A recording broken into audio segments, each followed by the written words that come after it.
도넛 사용 설명서. 도넛형 인간들을 위한 문장 레시피. 그래도 집에 피아노가 한 대 있다는 거는 되게 보기에 좋아요. 치지 네, 않더라도. 좋은 장식품으로. 그리고 뭐 얹어놓기도 되게 좋고. 네, 그 자질구레한 것들이 늘 쌓여있는. 그 경희님이 읽어주신 거에 되게 어떤 기술을 수년씩 연마하는 존재라고 했잖아요. 네. 근데 사회적 구조가, 그러니까 대부분이 직장을 다니는 구조니까 뭐 계속해서 주 5일, 주 6일 일을 하고 네. 주말에 내가 하고 싶은 것들을 하고 네. 그러니까 뭔가를 계속해서 좀 이어나가기에 힘든 구조가 있다라는 생각도 들고요. 거기에 비해서 제가 이런 것들을 좀 꾸준히 잘 할 수 있었던 이유는 또 저는 그런 구조에 속해 있지 않았던 사람이라서 시간을 네. 조정할 수 있으니까. 네, 그래서 어차피 제가 하는 일 자체가 뭔가를 계속 집중해서 해야 되는 일이고 거기에 수행하는 것들이 이 일에 분명 도움이 되기 때문에 수영을 오래 한다거나 이런 것들을 좀 원리를 파악해 나가고 그런 활동들이 창작 활동에 굉장히 도움이 되기 때문에 좀 뗄래야 뗄 수 없는 관계라고 생각을 하거든요.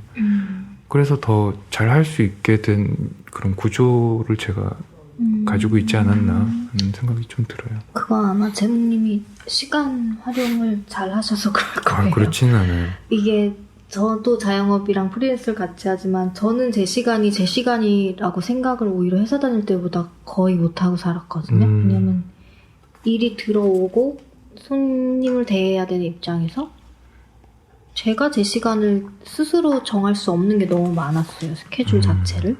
그리고 실제로 그런 생각들이 있잖아요. 고정적으로 시간이 제어되어 있는 사람보다는 네가 좀 유동적이지 않아? 라는 태도들이니까 저도 그걸 맞추는데 좀 익숙해져 버려서 근데 그러고 나면은 하루 일과가 다 촘촘하게 남의 스케줄에 맞춰져 있는 거예요. 그런 생활을 좀 오래 했더니 더더욱 그런 변동되는 거가 너무 그러니까 고정 스케줄을 하나 만드는 게 일을 그르치는 요인이 될까봐 그걸 좀 못한 게 좀 컸어요. 그게 그래서 일주일에 하루 정도는 고정 스케줄을 이제 좀 비워놓는 것도 나중에 한 3년 정도 지나고 나서는 생겼는데 결국에는 그런 게 루틴일 수도 있고 좀 배움에 대한 시간 자체를 내야 된다라고 의지적으로 생각하지 않으면 의지를 갖고 생각하지 않으면 힘든 부분도 맞아요. 있고 근데 그런 핑계들이 다 어쨌든 읽어드린 대목이랑 연결되는 부분이긴 했어요. 장기적으로 생각했을 때면은 꼭 내가 이거를 지속적으로 6개월 같은 시간에 배워야 해 같은 강사에게 라는 거를 버리면은 좀 다른 가능성들이 열리긴 하니까 어떤 교육을 받기 위해서는 시간을 내야 되고 어떻게 보면 그 시간을 낸다는 것 자체가 희생이고 뭔가에 대한 큰 결심을 해야 되는 부분이잖아요. 그러니까 나 이거 할래 이렇게 쓱 할 수 있는 것들이 아니라 물론 시간이 부족하고 이런 것들이 있긴 하지만 그 부분에 대해서도 좀 이 책을 읽으면서 생각을 했던 게 예전에 교육이라는 게 약간 좀 고통을 꼭 수반해야 하는 종류의 것이었던 것 같아요. 음악을 배우는 것도 그렇고 뭐 창을 배운다 이러면 피를 토할 때까지 해야 돼. 약간 이런 류의 배움이 네. 되게 많았잖아요. 이게 약간 뭔가 한계를 깨는 이미지들을 갖고 네. 있으니까 그쵸. 그러니까 저는 사실 이 책에서 약간은 아쉬웠던 거는 네. 배우고자 하는 욕구나 목표? 이 얘기는 없었던 것 같아요. 그러니까 여기서는 이제 이미 배우기로 결심한 사람들의 이야기를 그런 사람들을 대상으로 한 연구잖아요. 네.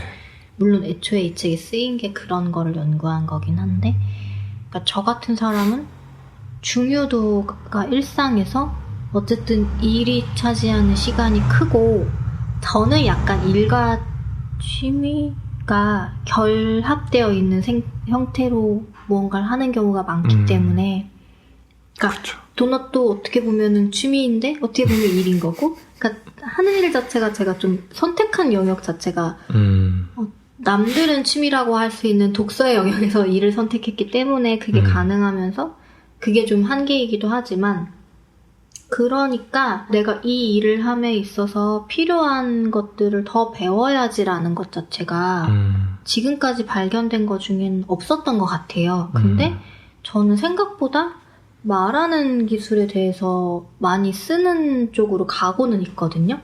근데 그건 당연한 게 어쨌든 가게에서 이런 뭐 방송이나 녹음을 안 하더라도 가게에서 사람을 대할 때 말로 우리는 다 표현을 하니까 전달되는 메시지, 말하는 태도나 뭐 목소리의 톤이나 말투나 이런 게 다 종합적이긴 하잖아요. 네.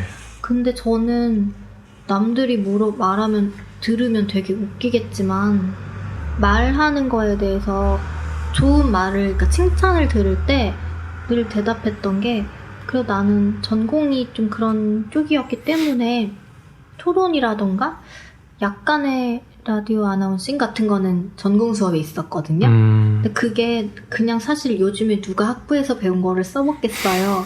그게 내가 한 학기 수업 그냥 그런 거였는데 그거를 나름 그땐 되게 빡세게 했었어요. 재밌기도 했고 좀 어디 뭐 대회에 나가야 되거나 녹음을 해서 그걸 다 같이 듣는 거나 조금 과제들이 좀 빡셌거든요. 근데 그거 배운 게 지금 오히려 좀 써먹게 되는 것들이 있어서 저는 그게 되게 도움이 많이 됐거든요. 한 교수님이 되게 그걸 잘 가르쳐 주는 분이었어요. 지적도 되게 매섭게 하시고 근데 그땐 너무 싫었는데 도움이 좀 되게 많이 되고 있는 거예요. 지금까지도. 그래서 그때 정말 잘 배웠다라는, 근데 그때 엄청 고통스럽긴 했거든요. 나 뭐 이쪽으로 진출할 것도 아닌데 진로도 아닌데 막 엄청 토론대회 나가는 게 의무고 막 이런 거여가지고 되게 막 잠 설쳐가면서 하고 이랬는데 뭐 어떻게 하다 보니까 그걸 써먹고 있어서.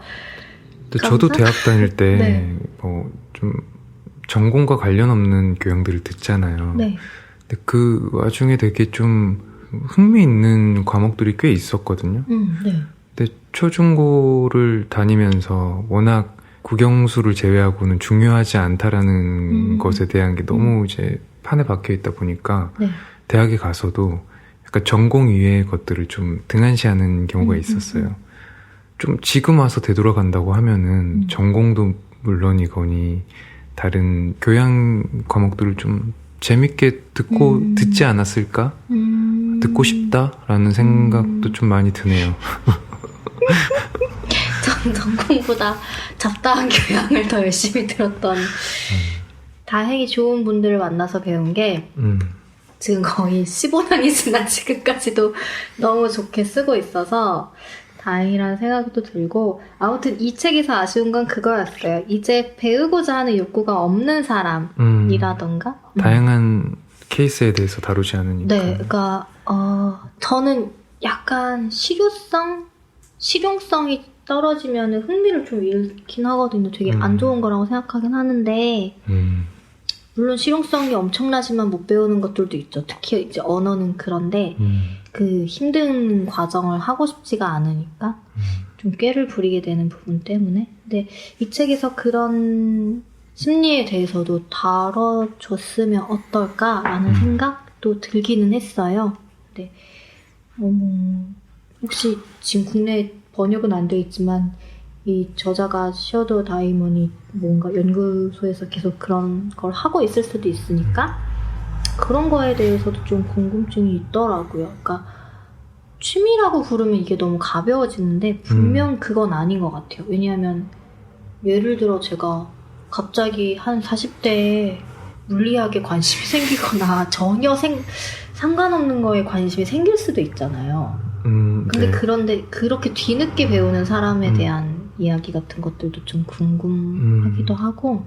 이 책에서 되게 안타까운 부분이 있었는데 그런 어떤 피지컬적인 부분에 대해서 얘기를 다루긴 해요. 네, 그래서 그런 부분들이 어느 맞아요. 정도 나이가 들었을 때는 좀 수행하기 어려운 순간이 온다. 네. 여기서는 움직임에 대해서 되게 중요하게 생각을 하잖아요. 네. 그러면서 나이에 대해서도 좀 얘기를 하는데 좀 딴 얘기인데 여기 테니스 얘기가 되게 많이 나오잖아요. 네. 백핸드 어쩌고 진짜 그거 계속 나오길래 이해를 잘 못하겠더라고요. 그러니까 뭐 백핸드 서브 뭐 아무튼 뭐 대략 어떤 건지는 알겠는데 그 어떤 특정 자세에 대해 사람들이 어려워하는 어떤 특정 자세에 대한 이야기가 나오잖아요. 근데 제가 어제 미출간된 소설이긴 한데 곧 출간될 어떤 원고를 미리 기회가 있어서 읽었는데 거기에도 테니스를 잘 치는 미국인에 대한 얘기가 이제 잠깐 등장을 해요. 지역 선수로 꽤 뭐 유명했던 누구를 이제 그분이 이제 연로하게 됐을 때 만난 사람에 대한 어떤 소설이었는데 한 대목이 너무 인상 깊었던 게 이 젊은 친구가 테니스 라켓을 들고 있는 걸 엘리베이터에서 우연히 보니까 가끔 코칭을 해준 거예요. 그 옛날의 선수였던 연로한 분이. 근데 이분이 어느 날 마주쳤을 때 너무너무 피곤해 보이고 또 자기가 이제 화자가 테니스 라켓을 들고 또 마주쳤더니 진짜로 테니스 잘 치는 법 알려줄까? 이렇게 해서 뭔데요? 그랬더니 늙지 마 이렇게 라고 대답을 하는데 그게 엄청 슬픈 거예요. 그리고 이제 곧 그분이 돌아가시는 에피소드였거든요. 근데 슬퍼. 네. 제일 잘 치는 법은 늙지 마라고 하는데 참 그쵸? 직장인 분들이 진짜 잘하는 거 있잖아요. 적금 붙는 거 이런 거. 난 못했는데. 그래요? 못해서 지금 이거 뭐한다.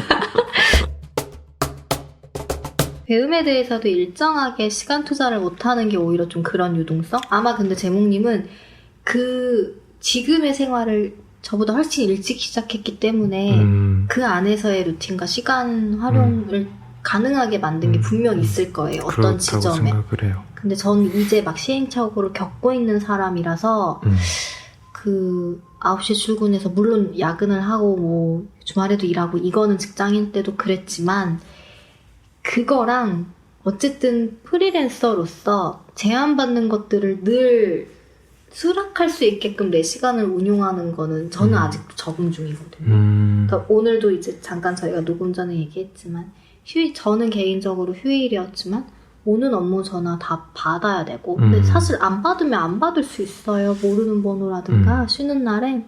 근데 뭐 그거를 한동안은 안 받았지만 지금은 받는 이유가 그게 곧 저한테 기회인 경우들이 많아가지고 맞아요. 제한인 경우들도 있고 뭐 어떤 놓치면 나중에 또 피드백을 해야 하는 수고로움이 있을 수도 있고 그래서 그냥 지금 받는 게 제일 좋은 거라는 게 이제는 좀 익숙해져서 물론 어쩔 땐 그게 너무 힘들지만 그 안에서 동시다발적으로 뭔가를 할 수 있게끔 그걸 운용할 수 있는 것도 노하우가 필요하더라고요. 이게 좀 번외적인 얘기긴 한데 예비군 훈련을 가면은 다양한 직종의 사람들이 오는데 직장인들도 있고 사업하시는 분들도 있는데 거기서 이제 다 핸드폰을 다 이렇게 제출을 하고 들어가서 훈련을 받거든요.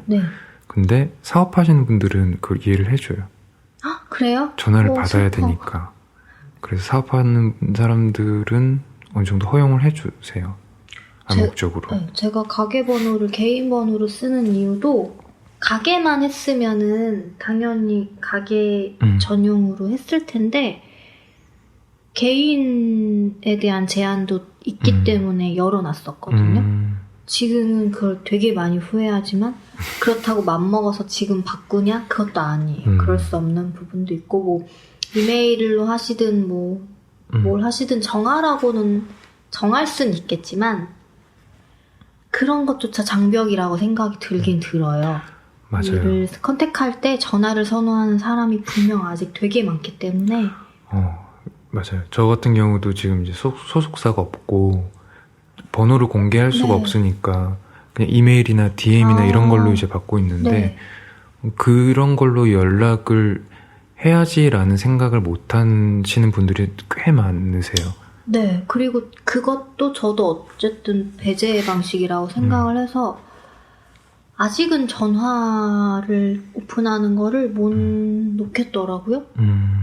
네, 그래서 좋은 방법이 뭐가 있을까 좀 더 단호해지거나 아니면 내가 일을 골라 받을 수 있을 정도의 어떤 위치가 되거나 둘 중 하나일 것 같은데 아직은 둘 다 아니어서 일단은 열어놓고 있고 뭐 욕심일 수도 있는데 좀 필요하다는 생각 그리고 정말 누가 다급하게 어떤 거를 부탁해 올 수도 있고 그래서 그런 것들 때문에 저 같은 경우는 모르는 번호로 전화가 오면은 일단은 안 받아요.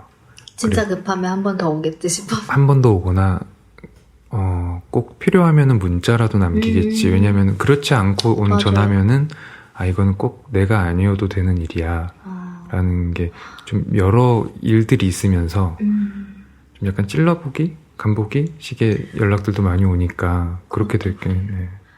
거의 대부분은 그렇긴 한데 한두 번 급한 게 필요해, 어떤 대안책이 급하게 필요했던 사람이 연락을 여러 군데 돌렸는데 그게 좋은 기회였던 적이 있어요. 지나고 나니까 안 해도 뭐 괜찮았어 라고 생각은 하지만 당시에는 했으면 좋았겠다 싶은 건데 그 콜백을 늦게 했다는 이유만으로 몇 번 이제 안 된 적이 있거든요. 이벤트라든가 그런 거. 근데 저는 특히나 이제 업종 자체가 비슷한 업종들에 전화가 가는 경우가 많으니까 그렇겠다. 네, 섭외나 뭐 그런 것들도 있고. 근데 그런 걸 한두 번 놓치고 났더니 조금 아쉬운 생각? 지금은 아쉬울 건 없는데 그때는 이제 초반에는 필요하다고 생각했던 일들이라서 근데 뭐 어쨌든 하게 되면 계속 나한테 오겠지라고 생각하는 건 있긴 있어요. 근데 그거 말고 상대가 필요로 할 때 내가 좀 연락이 닿는 위치에 있어야겠구나라고 생각하는 것도 좀 있긴 있어서